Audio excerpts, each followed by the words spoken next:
এই ফ্যানটা যে পরিষ্কার করছো তুমি, ফ্যানটা তো জং হয়ে গেছে। ওইটা দেখি, ওইটা ওইটা ওইটা এ ঢাকনাটা এরকম করে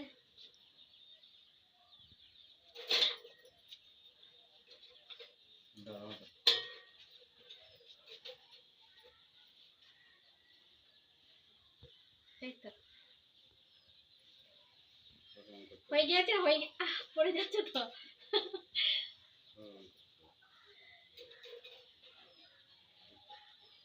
আমিও পারি, লাগাতে পারবো না? দাও একটা নাট দাও দেখি, আমিও লাগাতে পারি।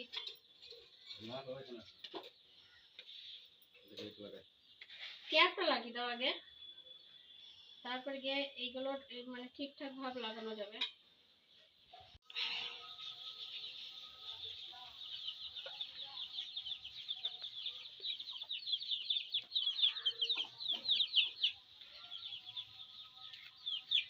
আসসালামু আলাইকুম বন্ধুরা, welcome back to my channel Azmira রান্নাঘর। আজকের রেসিপি হচ্ছে বেগুন ভাজা। বেগুন ভাজা রেসিপির মধ্যে কী কী মশলা দিচ্ছি, রেসিপিতে বেগুন ভাজা আমরা সবাই ভালোবাসি, কম বেশি ছোট বড় সবাই খেতে পাবে। আমি যে প্রসেসে রান্না করছি, তো তোমরা দেখো, তোমাদের ভালো লাগবে।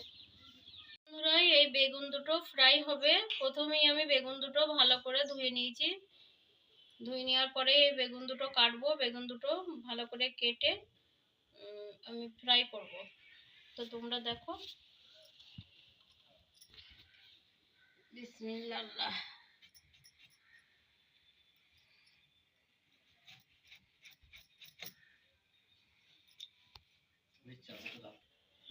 এই যে বন্ধুরা, এইরকম করে স্লাইস গুলো কেটে নেবো, এক একটা করে পিস করে নেবো। এই যে এইভাবে সবকটা একই সাইজের করে আমি কেটে নেবো।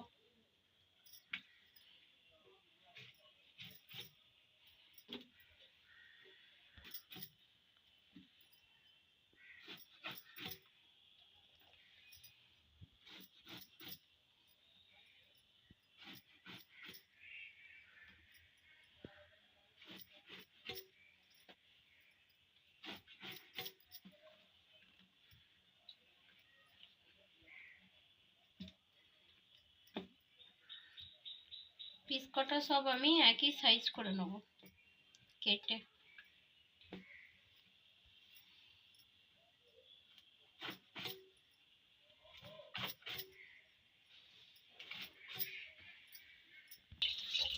বেগুনগুলো ভালো করে ধুয়ে আমি একবার এই পানি এইভাবে ঝরিয়ে নেব। টিস্যু পেপার দিয়ে ভালো করে আমি মুছে নেব, পানিগুলো ঝরিয়ে নেব।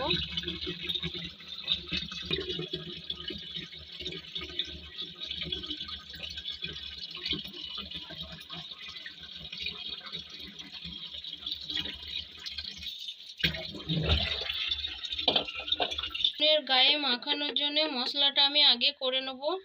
এই যে বন্ধুরা, এক চামচের মতন আমি ময়দা নিয়ে নেব। প্রথমেই 1 চামচের মতন হলুদের গুঁড়ো, 1 চামচের থেকে সামান্য একটু কম লঙ্কার গুঁড়ো। আমি আমার মতন দিচ্ছি, তোমরা তোমাদের মতন দিয়ে নেবে। সামান্য অল্প মতন ভাজা জিরার গুঁড়ো, অল্প মতন ধনিয়ার গুঁড়ো, ভাজা ধনিয়ার গুঁড়ো অল্প। যারা ঝাল পছন্দ করেন তারা আরও লঙ্কার গুঁড়ো দিতে পারেন। আমি সামান্য অল্প দিয়ে দিলাম গোলমরিচের গুঁড়ো, অল্প কিছু সবজির মশলা,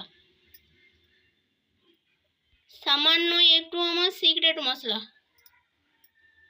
এটা আমার নিজের হাতে তৈরি করা মশলা। দিয়ে দেবো। তো লবণটা আমি এবার দিয়ে দিলাম। এবার আমি সব উপকরণগুলো একসাথে মিক্স করে নেব।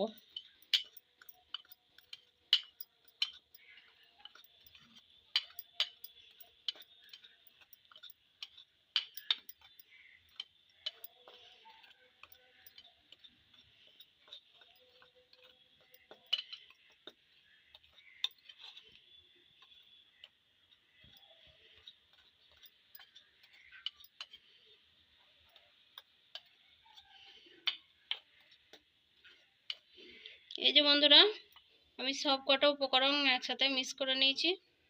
বেগুনগুলো এবার আমি আগে করে টিস্যু পেপার দিয়ে পানিগুলো ঝরিয়ে নিয়েছি। এই যে একদম শুকা শুকা হয়ে গেছে, বেগুনগুলোর মধ্যে আর কোনো পানি নেই।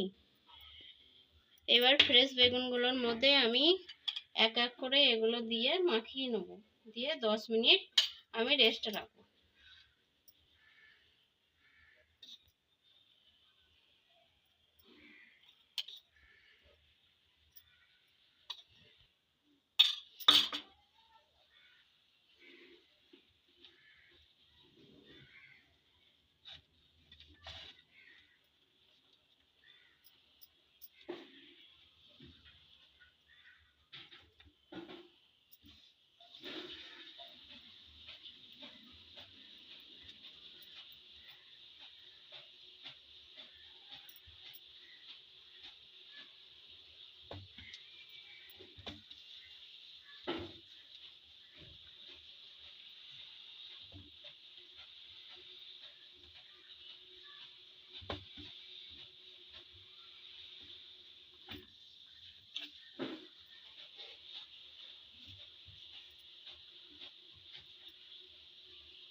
এই যে আমার ম্যারিনেটটা করা হয়ে গেছে, কত সুন্দর হয়েছে।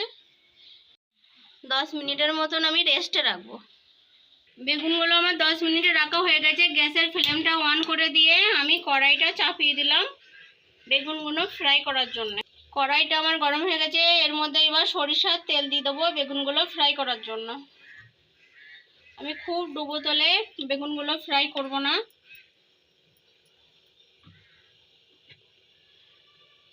এই যে বন্ধুরা, বেগুনগুলো আমার 10 মিনিট করে রাখা হয়ে গেছে। এই যে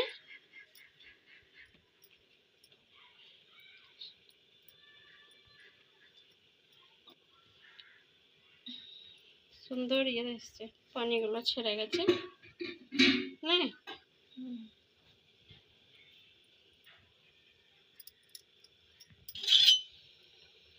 এবার আমি বেগুনগুলো এক এক করে তেলের মধ্যে দিয়ে দেবো।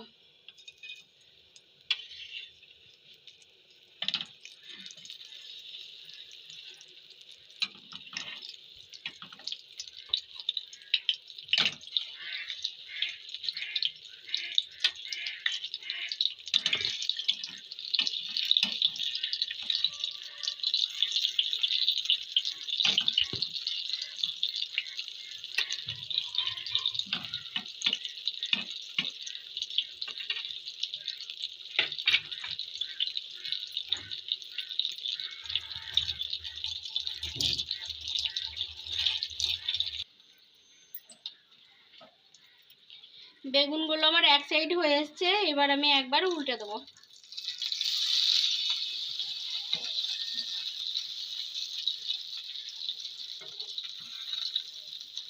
বেগুনগুলো খুব মচমচে করে আমি ভেজে নেব।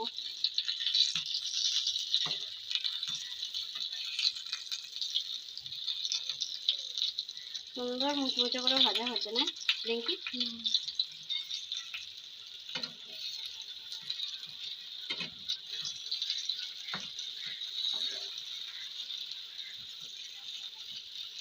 বেগুনগুলো আমার এক সাইড করে হয়ে গেছে, এবার আমি বেগুনগুলো দ্বিতীয় সাইড উল্টে দিয়ে দিলাম।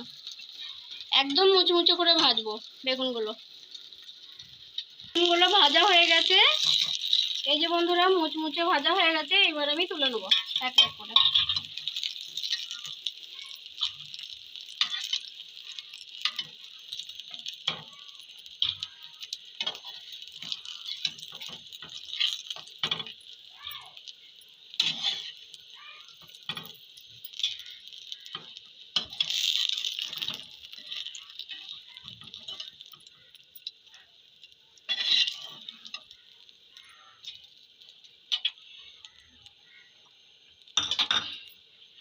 আবারও সরিষার তেল দিয়ে দেবো কড়াইয়ের মধ্যে, বাকিগুলো ফ্রাই করে নেওয়ার জন্য।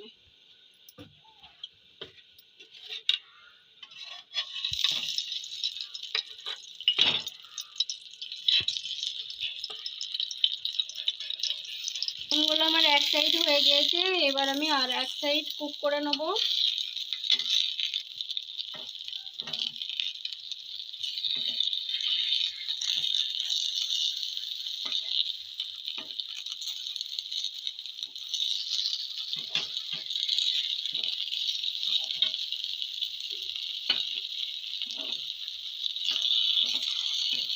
ওয়াও, দারুণ মুচমুচে হচ্ছে না?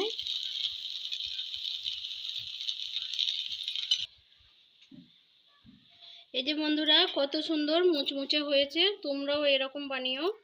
কত সুন্দর মুচমুচে। এই যে বেগুনগুলো এইভাবে বানাইলে মুচমুচে ভাজা হবে। এই যে কত সুন্দর মুচমুচে হয়েছে বেগুনগুলো ভাজা। একবার হলেও তোমরা বাড়িতে ট্রাই করো। মুচমুচে একদম নরম নরম হয়নি, মুচমুচে ভাজা। এই যে সুন্দর ভাজা হয়েছে। আসসালামু আলাইকুম বন্ধুরা, আমার বেগুন ভাজা রেসিপি যদি ভালো লাগে লাইক কমেন্ট শেয়ার সাবস্ক্রাইব করবে।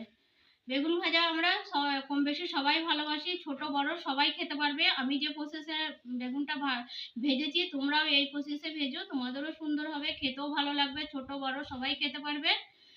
তো তোমরা একবার হলেও ট্রাই করো বাড়িতে। আসসালামু আলাইকুম ওয়া রাহমাতুল্লাহি ওয়া বারাকাতুহু।